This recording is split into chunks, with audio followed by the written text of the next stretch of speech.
Good evening. I'm Brian Fisher, the manager of the Media Relations Division for the Prince George's County Police Department. Speaking to you this evening is going to be Captain Bath, B-A-T-T-H, the acting commander of the Major Crimes Division.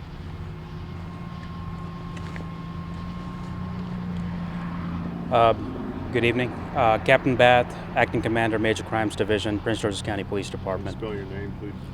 Yes, it's B-A-T-T-H, ID 3347. Currently, as you can see behind me, we have a big scene which we are processing at this point.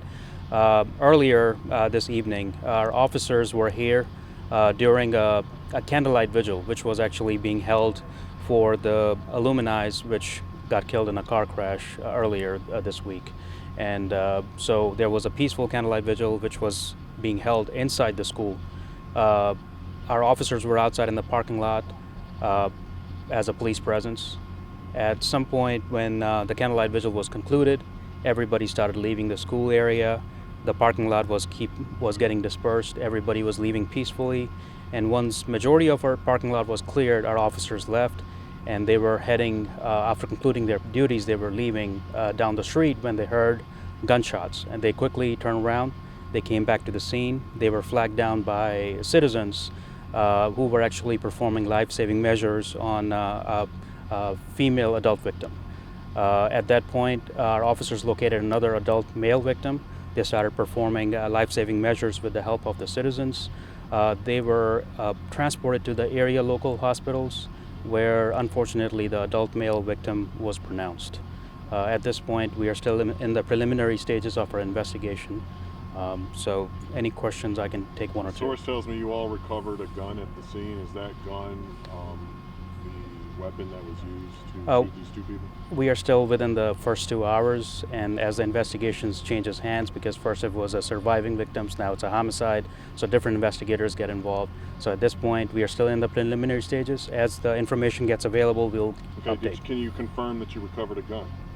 Yes, there was a gun on the scene. And is that gun related to the shooting? You still we will not know, sir. Okay. Do we know the age of the man who died? Mid-20s.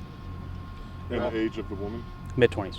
There are a lot of police in the area. For the vigil earlier, you're saying that were all of your officers away from the shooting scene when it happened? And if so, how long did it take to respond after getting that call? They were not, they were actually hardly 30 seconds away from here when they heard the gunshots. They turned around and they were right on back on the scene. Actually, they are the ones who actually initiated the initial call to our dispatch, so that's when everybody started getting responded. It's not no citizen called the 911, it's our officers who initiated the call. So is there a shooter? Sorry, brother, go ahead, excuse me. Your officers were close enough to hear the gunshots? Yes.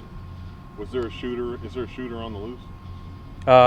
Currently, we're still in the, I'm not going to be able to get into the details. We're still trying to get everything together, sir. So you haven't confirmed that there's a suspect at large? I'm just like I said, we still putting everything together, sir. Thank you. There were a lot of, I saw some bottles of alcohol out here.